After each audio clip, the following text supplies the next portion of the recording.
Hello friends, welcome back to my YouTube channel. आज की video में मैं एक ऐसा टॉपिक बताने वाला हूँ जो काफ़ी लोग नहीं जानते, और मुझे लगता है कि इस बारे में बताना बहुत ज़रूरी है। ठीक है, तो आज की वीडियो में हम डिस्कस करेंगे जो घर को कीलित कराते हैं, है ना। तो क्या कीलन कराना सही है? देखो, दो चीज़ें हैं। कीलन कब कराना पड़ता है? मान लो आपके घर में तंत्र पे तंत्र आ रहा है और आपको पता है कि आपके घर में तंत्र भेजा जा रहा है, बहुत बुरी तरह भेजा जा रहा है, और आप कितना भी कर लो वो तंत्र रुक नहीं रहा है। जो भी तंत्र भेज रहा है वो रुक नहीं रहा है, वो भेजे जा रहा है।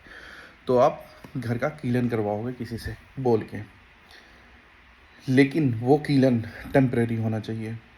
अब मैं ऐसा क्यों बोल रहा हूँ टेम्परेरी क्यों होना चाहिए? जब आप किसी से कीलन कराते हो ना, उसमें आपको दो चीज़ें जाननी है। एक चीज़ ये कि जिससे आप करवा रहे हो वो भरोसे का आदमी हो, कोई वो जो निचले स्तर की क्रियाएं हैं उससे कीलन ना कर रहा हो, उच्च स्तर की शक्ति से कीलन कर रहा हो। दूसरी बात ये कि जब आप कीलन करवाओ तो उससे ये चीज़ ज़रूर कंफर्म करो कि इस कीलन से जो हमारे कुल देवी देवता हैं, जो हमारे पितर हैं, उनका रास्ता तो नहीं बंद हो जाएगा। कीलन करवाते वक्त, और जो अच्छे स्तर के तांत्रिक होते हैं ना, वो क्या करते हैं, वो रास्ता छोड़ते हैं किसके लिए? कुल दे देता हूँ पितर के लिए, कि मैंने ये सिक्योरिटी तो लगा दी, लेकिन यहाँ पे बायोमेट्रिक लगा दिया कि जब मैं या मेरे घर वाले उस पर अपना थंब प्रिंट और आई प्रिंट देंगे तो वो तो अंदर आ जाएं, लेकिन बाकी कोई भी अंदर ना पाए। पूरा सिक्योर्ड वॉल्ट टाइप का रहे आपका घर, है ना। सेम यही होता है कीलन में। जब आप कीलन करा देते हो ना, अब मान लो कि मैं एक ऐसे कि फॉर एग्जांपल कि भाई मेरे पास हीरे हैं, मल्टी मिलियन डॉलर्स के हीरे पड़े हैं। अब मुझे लगता है ये कोई चुरा ना ले, है ना। तो मैं क्या करता हूँ, मैं उसको एक चैम्बर बनवाता हूँ, बिल्कुल रीइंफोर्स स्टील का, उसके अंदर डलवा के उसे पूरा वेल्ड करा देता हूँ सब जगह से। वो सिक्योर हो गया, है ना। लेकिन वो सिक्योर तो हो गया, अब मैं भी उसे नहीं निकाल सकता क्योंकि वो पूरा रीइंफोर्स तरीके से वेल्ड कर दिया है। लेकिन जो इंसान बॉयलर मेकर है, प्रोफेशनल चोर है, वो अब भी उसे चुरा लेगा। आप उसे एक्सेस नहीं कर पाओगे, लेकिन जो प्रोफेशनल चोर है, जो बहुत हाई लेवल का चोर है, वो अब भी उन हीरो को चुरा के ले जाएगा। सेम यही चीज़ होती है जब आप कीलन कराते हो। जब आप किसी से कीलन करवाते हो ना, तो उसमें क्या होता है कि जो तांत्रिक लोग हैं आज के टाइम पे, कोई बहुत ज़्यादा ज्ञानी तांत्रिक तो मिलता नहीं है। कीलन के मंत्र जगा लेते हैं, वो शाबर मंत्र होते हैं, या तो वो कीलों के थ्रू करते हैं। कॉपर की कीलें मंगाएंगे, कॉपर की कीलों में वो उसके ऊपर मंत्र करेंगे, हवन करेंगे, और आपको कहेंगे कि इन्हें चारों कोनों में गाड़ दो या ठोक दो और आपके घर का कीलन हो जाएगा। एक तरीका तो ये होता है कीलन करने का। दूसरा तरीका, मतलब बहुत सारे तरीके हैं। आप हल्दी की गांठ से कीलन कर सकते हो, लौंग से कीलन कर सकते हो, और अगर वो भी ना हो तो आप एड्रेस दो, एड्रेस के ऊपर कीलन हो जाता है मंत्रों से। जो आपके घर का एड्रेस है उस एड्रेस से ही, कुछ भी करने की ज़रूरत नहीं है, फ़ोटो दे दो, डायमेंशंस दे दो, तो उससे कीलन हो जाता है। फिज़िकली जाके चारों कोनों में हाथ रख के मंत्र उच्चारण करने से कीलन हो जाता है। ठीक है, तो कीलन करने के तो बहुत सारे तरीके हैं। आपने घर कील दिया, अब उससे होगा क्या कि आपके अपने पितर वगैरह वो भी नहीं आ पाएंगे अंदर। आपकी कुल देवी, जो कई बार क्या होता है कि आपके घर वालों ने कुछ ऐसी शक्तियाँ पूजी होती हैं जो आपके लिए तो देव रूप में है, लेकिन उनका जो योनि है वो देव योनि नहीं है। जैसे मान लो आपके कोई पूर्वज किसी ऐसी शक्ति को पूजते आ रहे हैं जो कि लोकल फोक लोर में उसे देवता कहा गया, लेकिन है वो ब्रह्म राक्षस। उसकी योनि ब्रह्म राक्षस है, लेकिन वो आपके घर की पूरी सुरक्षा करता है, तो वो भी अंदर नहीं घुस पाएगा। अब वो अंदर ना घुसने का मतलब क्या, आपके पितृ अंदर ना आने का मतलब क्या, आपके कुल देवी अंदर ना आने का मतलब क्या है कि उनका स्थान जो है वो छूट गया। अब क्योंकि उनका स्थान छूट गया, वो कोई बाहर थोड़ी घूमेंगे यार। आप सोचो, आपने उन्हें होमलेस कर दिया, वो अंदर आने की कोशिश कर रहे, होमलेस कर दिया। कुछ दिन ट्राई करेंगे, वो जब आप बाहर जाओगे तो बाहर आपके साथ चलेंगे, लेकिन जैसे आप अंदर होगे वो बाहर छूट जाएंगे।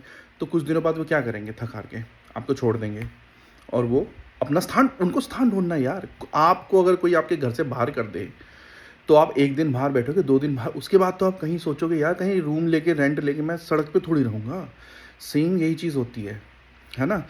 तो जो असली तांत्रिक होते हैं वो क्या करते हैं कि जब देखते हैं कि भाई आप पे बहुत ज़्यादा क्रियाएं आ रही हैं, वो कीलन कर देंगे उसका। और कीलन करने के 1 महीने बाद, 2 हफ्ते बाद, जब तक वो क्रियाएं आ रही है और आपके घर में यंत्र की स्थापना न कर दें, शक्ति के यंत्र की, तब तक वो आपका कीलन रखेंगे। और जैसे ही आपके घर में उन शक्ति की यंत्र की स्थापना कर दी, उसके बाद वो कीलन हटा देंगे, ताकि आपके कुल देवी देवता का रास्ता खुल जाए।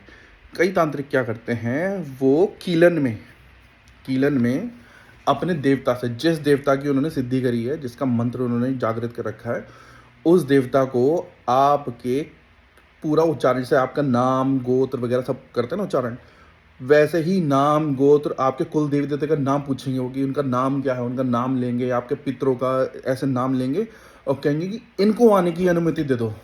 तो जो वो कीलन होगा ना, उसमें उनको कीलन लगने के बाद भी आपके कुल देवता पितर आ जाएंगे।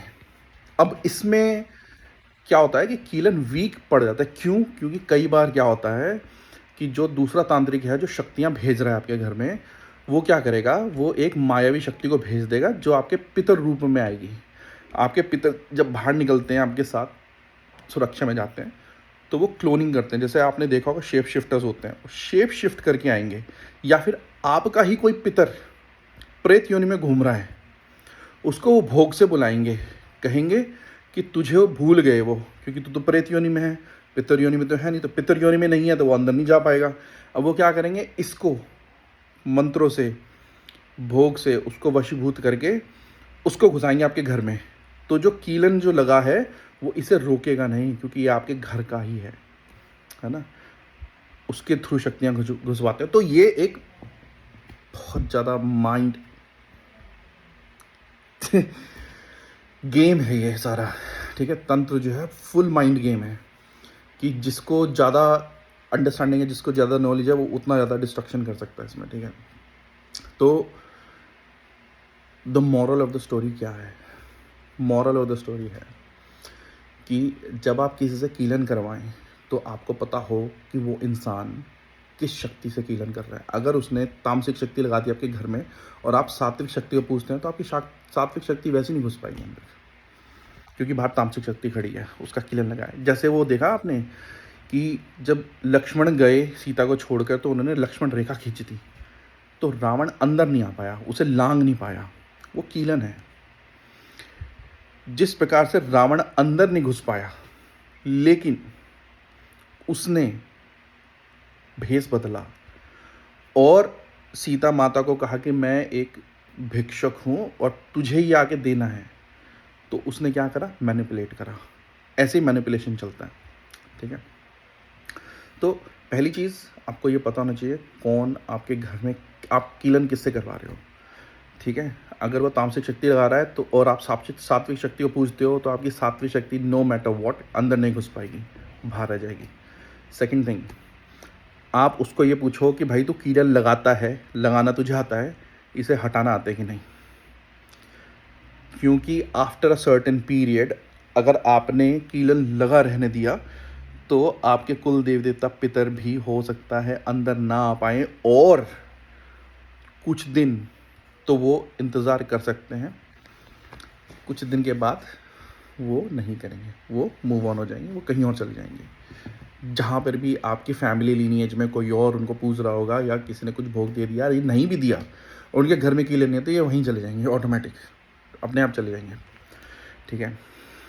तीसरी चीज़, अगर आपकी मजबूरी है कीलन लगवाना, तो आपको ये पता होना चाहिए कि आपके जो कुल देव देवता हैं, जो पितर हैं, इनका भोग घर से बाहर कहाँ पे देना है। किसी मंदिर में, किसी पेड़ पे, कहीं पे, ऐसी जगह जहाँ पे इनका भोग कंटिन्यूएशन में जाता रहे, क्योंकि वो घर के अंदर आके अब भोग नहीं ले सकते, आपने कीलन करवा रखा है। और अगर उनको भोग नहीं मिला तो वो आगे मूव कर जाएंगे। नहीं मिला तो अगर सामने वाले तांत्रिक ने 1 महीने बाद अगर उसने आपकी शक्तियों को भोग दी तो आपकी शक्तियाँ मजबूरन वहाँ जाएंगी। क्योंकि भाई जिस तरीके से हम इंसान बिना खाने के नहीं चल सकते, आप 2 दिन 3 दिन फास्टिंग कर लोगे, 4 दिन फास्टिंग कर लोगे, 5वें दिन भाई आप अपने मॉरल्स भूल जाओगे। आप अपने शत्रु के घर में भी खाना खा के आओगे, चाहे भले उसमें जहर मिला हो, खा लोगे। तो आपकी शक्ति का भोग और उसका टेम्परेरी स्थान आपको ढूंढना पड़ेगा कि शक्ति को कहो कि यहाँ पे जब तक मेरा कीलन चल रहा है यहाँ पे भोग ले, यहाँ पे भोग दूंगा। लेकिन वो भोग अगर आपने, अब भोग जब आप बाहर देते हो तो उसमें आपको इतना ज़्यादा सतर्क होना पड़ता है, क्योंकि जैसे ही आप खुले मैदान में गए तो आपको क्या लगता है वहाँ पे, वहाँ की जो आसपास की शक्तियाँ हैं वो आपकी शक्ति से कहीं ज़्यादा, बहुत ज़्यादा पावरफुल होंगी। वो आके वो भोग लेंगी, आपकी शक्ति भोग नहीं ले पाएगी, आपकी शक्ति वहाँ भी भूखी रहेगी। तो इसीलिए उनको जब भोग दिया जाता है तो वहाँ पे रेखा खींची जाती है लोहे के चक्कू से, उस पर मंत्र पढ़ा जाता है, उस पर फिर गोला खींचा जाता है और फिर उसके बीच में भोग रखा जाता है। फिर कहा जाता है कि आओ, आप अपनी शक्ति का आह्वान कर रहे हो, उसको कहते हो आओ और ये भोग लो। और उसमें भी उसको रास्ता दिया जाता है जाने का, क्योंकि आपने गोला खींच दिया वो फिर नहीं ले पाएंगे भोग, क्योंकि आपने सुरक्षा कवच लगा दिया उस पर। वहाँ से रास्ता दिया जाता है, यहाँ से जाओ भोग लो, और फिर रास्ता बंद कर दो। ठीक है। और उसमें ये नहीं है कि आपको 1 घंटा रुकना है, 2 घंटा रुकना, नहीं भाई। गोला खींचा, शक्ति का आह्वान करा कि आओ ये तुम्हारा भोग है, रास्ता दिया, भोग दिया उन्हें। Matter of fraction of seconds में होता है ये काम सारा, फ्रैक्शन ऑफ सेकंड्स में। शक्तियों को भोग लेने के लिए घंटों नहीं बैठना पड़ता, जिस तरीके से हम बैठ के खाते हैं, पचाते हैं। उनको तो एक क्षण में आपने यूँ रखा, गोला खींच के अंदर रखा, कहा लो भोग, उसी टाइम भोग गया। भोग का मतलब क्या है? एनर्जी। एनर्जी यहीं से वो एनर्जी इमीडिएटली उनके पास जाएगी।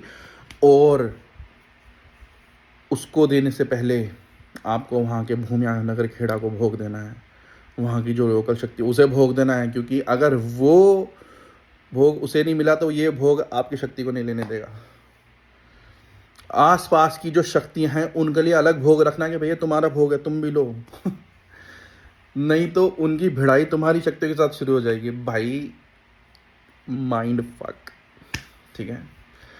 तो अगर आप कीलन करवा रहे हो, ठीक है, तो जिससे भी करवाओ आप उसको ये चीज़ ज़रूर पूछो कि भाई क्या इस कीलन से मेरे पितर और मेरे कुल देवी देवता, उनको आने में कोई परेशानी तो नहीं होगी। अब ये ऑनेस्टी के ऊपर डिपेंड करता है कि वो बंदा कितना ऑनेस्ट है। और क्योंकि सामने वाला कह देगा यार इससे तुम्हारे पितर को कुछ भी नहीं होगा, कोई टेंशन नहीं होगी, तुम्हारे कुल देवता तो फ्रीली आएंगे, आपके पास और कोई जरिया नहीं है इस चीज़ को बिलीव करने का, नहीं करने का। उसका सिर्फ इफेक्ट पता चलेगा आपको कि कीलन के बाद आपके घर में शांति तो हो जाएगी। आपको जो प्रॉब्लम चल रही थी उसमें तो आपको रिलैक्स मिल जाएगा, क्योंकि अब वो चीज़ें जो अटैक करी थी वो आनी बंद हो गई। लेकिन जो आपके काम बनने हैं वो चीज़ें बिगड़ जाएंगी, आप पे पितृदोष लग जाएगा। क्योंकि भाई पितरों को अब मिलना बंद हो गया, पितृदोष आ जाएगा। ठीक है। तो इस चीज़ का बहुत ज़्यादा ध्यान रखें। ज़्यादातर इसीलिए कहा जाता है कि जब आप भोग लगाएं तो मंदिर में दें। मंदिर में क्या होता है, वहाँ पे ऑलरेडी शक्तियाँ स्थापित हैं, उनके गण स्थापित हैं जो कि एक सात्विक रूप में बैठे हैं। वहाँ पे यदि आप भोग देते हैं और साथ में वहाँ पे ये भी बोल देते हैं कि भाई मेरी कुल देवी है, कुल देवता हैं, मेरे पितर हैं, हे माँ, हे जगदम्बा, उन तक भी ये भोग पहुँच जाए। जब आप जल अर्पित करते हैं शिव जी पे तो उनको बोला करें कि हे भोलेनाथ, आप तो पितरों के देव महादेव हैं। पितृ जो हैं वो शिव जी के कहते हैं कि जो उनका बागंबर है, बागंबर में विराजमान रहते हैं, है ना, उनकी जांग में विराजमान, जांग से निकले हैं। तो शिव जी को जब जल अर्पित करें तो अपने पितरों के नाम से जल अर्पित कर दें कि हे भोलेनाथ, मेरे पितरों तक ये जल पहुंच जाए। सूर्य को जब अर्घ दें तो उसमें पितरों का नाम लें, है ना। तो इस तरीके से आप अपने पितरों को स्ट्रॉन्ग कर सकते हैं। और पितृ ज़्यादा स्ट्रॉन्ग होंगे तो आपको अपने घर में कवच लगाने की कम ज़रूरत पड़ेगी। और हाँ, जब भी किसी से इलाज कराएं तो इतना आपको कंफर्म होना चाहिए कि वो एक जेन्युइन बंदा है, क्योंकि तिलक लगाकर, है ना, मालाएं पहनकर, वीडियोस बना के मैं ये तो दिख जाऊंगा कि भाई मैं बहुत सात्विक बंदा हूँ, मैं शक्तियों को पूजता हूँ, मैं ये पूजता हूँ, मैं वो करता हूँ, लेकिन आपको नहीं पता कि वो किस मंत्र की साधना करके बैठा है, उसने कौन सी शक्ति जगाई हुई है। वो शक्ति आपके लिए कुछ दिनों के लिए तो अच्छी हो सकती है, कुछ दिनों बाद आपके घर में ट्रेनिंग शुरू कर देगी। कभी भी कोई आपको कोई यंत्र दे स्थापित करने के लिए अपने मंदिर में कि इसको अपने मंदिर में स्थापित कर लो और इससे तुम्हारे घर में शांति और सब कुछ हो जाएगा, पैसे आ जाएंगे, ये आ जाएगा, वो हो जाएगा, भाई बहुत ज़्यादा केयरफुल रहो। क्योंकि अगर उसकी तामसिक शक्ति हुई और आपने अपने मंदिर में लगा दिया उसे, तो वो सब कुछ खा जाएगा। अगर ऐसी मजबूरी आ जाए तो उसको अपने मंदिर में स्थापना मत दो, उसके लिए अलग स्थान बना दो, अलग स्थान पे उसको स्थापित कर दो। अगर आपको करना ही है तो उसको अलग स्थान बना के दो, ठीक है। सात्विक शक्तियाँ अगर आपकी हैं, सात्विक शक्तियाँ बहुत पावरफुल होती हैं, लेकिन साथ ही साथ में बहुत कोमल भी होती हैं। कोमल इन द सेंस यार, टू डिफरेंट डायमेंशंस है ना, तामसिक और सात्विक टू डिफरेंट डायमेंशंस है। वो कभी भी एक साथ रिलेट नहीं कर पाते, को एग्जिस्ट नहीं कर पाते, तो उनको अलग अलग स्थान दो। जैसे कि आप मेरी पिछली वीडियो में देखोगे, मैंने आपको दिखाया था मंदिर का, उसमें राक्षस जो हैं उन्हें बाहर बिठाया गया है, राक्षस बाहर बिठाया गया है।